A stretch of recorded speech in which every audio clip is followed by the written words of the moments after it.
today. Today we are reading The End of the Wild, which is by Nicole Helget. I've never read this book before, so I'm really excited to share it with you. So let's get into it. Here we go. Chapter 1. A hint of winter is on the morning wind. Waist-long, walnut-covered hair slaps my face. A gray tendril grows from just behind one ear. I don't know why I have gray hairs at 11 years old. I just do. My eyes are gray too. Steel, actually, is what Tovio, my stepdad, says. Like what my nerves are made of, he says. If you ask me, my eyes are way too big, like an alien's. A wild pack of family dogs yaps along Milner's property fence. One's got black ears pointed upward. Another dog, short and squat, has brown ears down long. He keeps his nose high, so his ears don't drag on the ground. One dog has nubs where his ears should be, and another, a mottled terrier that licks his nether regions, has one ear northwest and one ear southeast. An ugly pup, spotty and short-furred, with a wood tick the size of a dime attached to the side of his eye. A few regular-sized canines of other dog colors scratch their ears and bite away chunks of mud from between their toes. They bark at me and make a touchy racket. Ruff, grrr, yip, ow, ow, ow, ow, ow. In total, they're a gang of 8 or 9 canines belonging to our neighbor, Horace Milner, who was a killer. I call one of them Ranger. He's a yellow and brown German shepherd. The fur around his muzzle is silver with age. He stares at me as though he is full of big thoughts. Ranger has a way about him that is different from the other dogs. It's what I like about him it is a way about him that I like. He's a no-nonsense kind of dog. He's wily and smart and courageous. There are just some things you can tell about animals by watching them as long as I've watched these ones. I pat my hand on my thigh. Here, boy, I say. Here, Ranger. Ranger cocks his head sideways. I like to have Ranger for myself. Milner doesn't deserve such a fine animal. Ranger turns and pretends to ignore me. He steps his front paws up and down a little bit as though he's considering it, jumping the fence and running to me. I inch my boot forward toward the fence and slowly raise my hand out in front of me. Ranger turns his ears to me and puts his nose up, but he doesn't spook off. My boot scratches along the gravel road again. Ranger's tail lifts up. It's okay, I coax. I'm not going to hurt you. It's okay. The other dogs glance back and forth between Ranger and me as I creep forward. That's a good dog, I say, when I'm within touching distance. The fur on the back of Ranger's neck stands up. One of the other dogs growls low, so low that even though I can barely hear it, my neck vibrates. Ranger snaps at that dog. I jump back. Okay, I say. Okay. I back away from the pack. One last time, I lean over and pat my thigh. Here, boy, I say.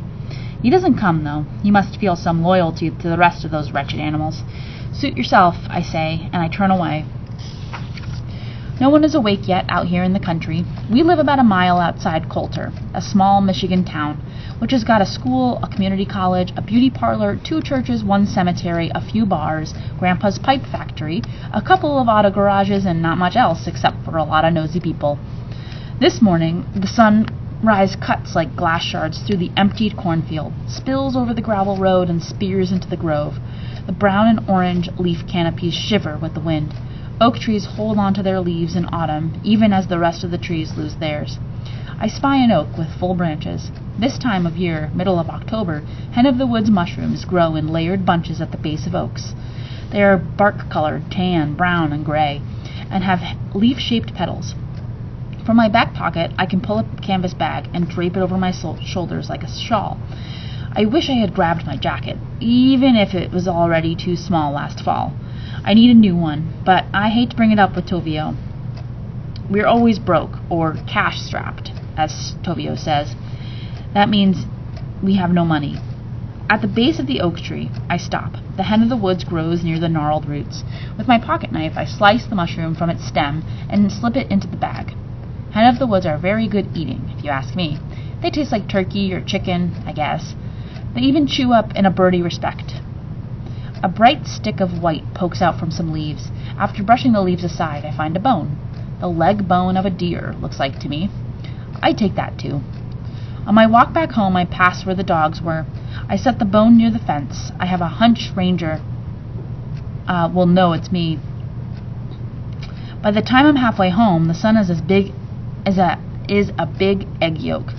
The air out here swipes like the long cat nails at my face, but I just smile. Out there, my stomach isn't knotted about being hungry. My fingers don't tingle in panic or over having no money. My breath isn't clipped short over minding my unruly brothers. My head doesn't burn with worry over my undone homework. Soft, quick footsteps pad behind me. I stop and perk my ears. The footsteps stop too. I check the road and ditch the edges of the field and the grove. Though I don't see anyone or anything, I hear something or someone or something breathing wetly. The worst thing you can do when a predator has you in its sights is stand still with a hard beating heart and a trembling upper lip. The worst thing you can do is start sweating out a scared odor. If I owned a dog like Ranger, he'd be here beside me right now, ready to attack whoever or whatever is there waiting to kill me. I walk again with my fist clenched. I scan the ground with weapon-suited stone and stick for a weapon, suited stone or stick. After a few paces, footsteps rustle behind me again. I reach down and take up a fork branch, perfect for jabbing 2 eyes with 1 stab. I spin with my weapon raised, but again, no one's there, except my intuition tells me someone or something is. Where are you? I demand. Come out. Maybe it's a bear. We get them around here sometimes. Or maybe it's Horace Milner. Maybe he's crouching in the ditch weeds. Maybe he's mad at me for being in his woods. Or maybe he'd like to get rid of me, since I'm a constant reminder of his crime. Who's there? I say. To be tricky, I walk backward to see if whoever's following me will listen for footsteps before showing himself. A couple of steps back, I do see something walking toward me on the road.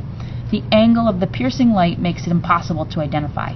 My heart throbs like a frog's throat. I walk backward a bit quicker until I nearly fall down. The footsteps pick up speed. I raise my stick. Don't panic, I tell myself. Don't faint, don't run, stand your ground. That's what buffalo did. Run, that's what deer do. I turn and dart. My arms slice the air and my feet beat the ground, even though the footsteps gain on me. Up ahead, I'm surprised to see a bulldozer that reads Cloch's Hydraulic Fracturing, parked on the side of the road. I dash for it, grab hold of the fender, and lift myself up into the cab.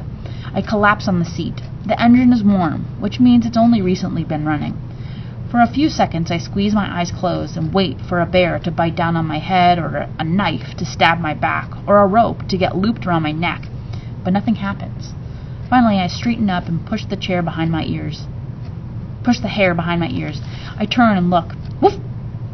I squint and put my hand above my eyes like a visor. Woof, woof! Ranger sits in the middle of the road. His wagging tail sweeps gravel back and forth. At his forepaws sits a leg bone I left for him. Woof! He barks again.